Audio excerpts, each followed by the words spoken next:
Bonjour les enfants, aujourd'hui je vais vous lire l'histoire du livre de réponses Amis pour la vie.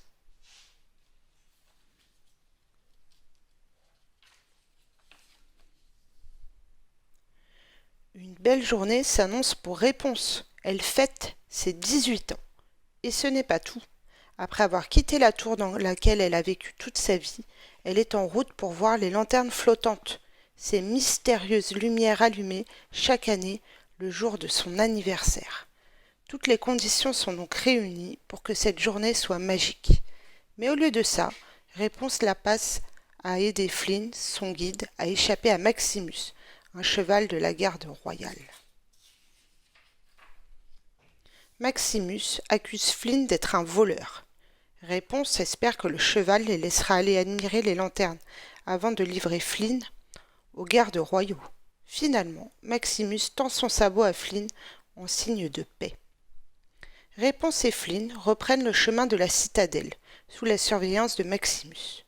Pour aller plus vite, Flynn tente bien de monter sur le dos du cheval, mais celui-ci secoue brutalement sa crinière, et Flynn roule dans la boue.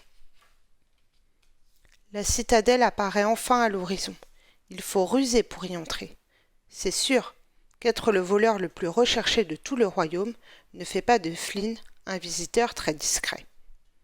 À la nuit tombée, Flynn offre la plus belle des surprises à Réponse, une promenade en barque.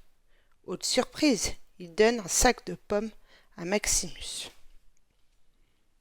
Pendant ce temps, Maximus patiente sur le quai. Un bateau émerge finalement de la brume. Mais ce n'est pas la barque, et Flynn est seul à bord. Il est ligoté et porte la couronne qu'il a volée au palais. Des gardes se précipitent pour l'arrêter.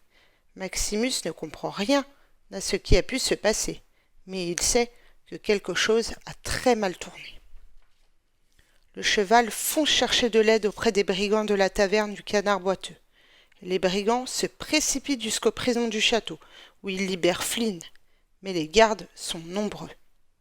Heureusement, Maximus est prêt.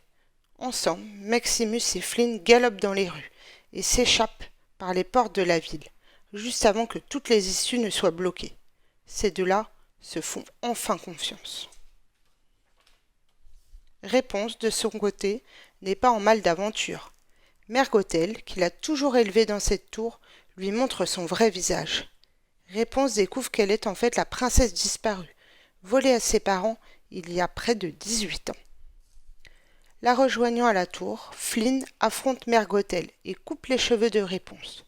En la délivrant de la magie qui habite sa chevelure d'or, il la sauve et lui avoue son amour. Réponse et Flynn peuvent rentrer à la citadelle. La jeune fille n'a qu'une hâte, retrouver le roi et la reine, ses vrais parents. Quant à Flynn et Maximus, ils sont tous les deux des héros. Mais surtout, et c'est là le plus important, ils sont tous les deux amis. Et voilà les enfants, c'était l'histoire de Réponse Amis pour la vie. À bientôt pour de nouvelles histoires.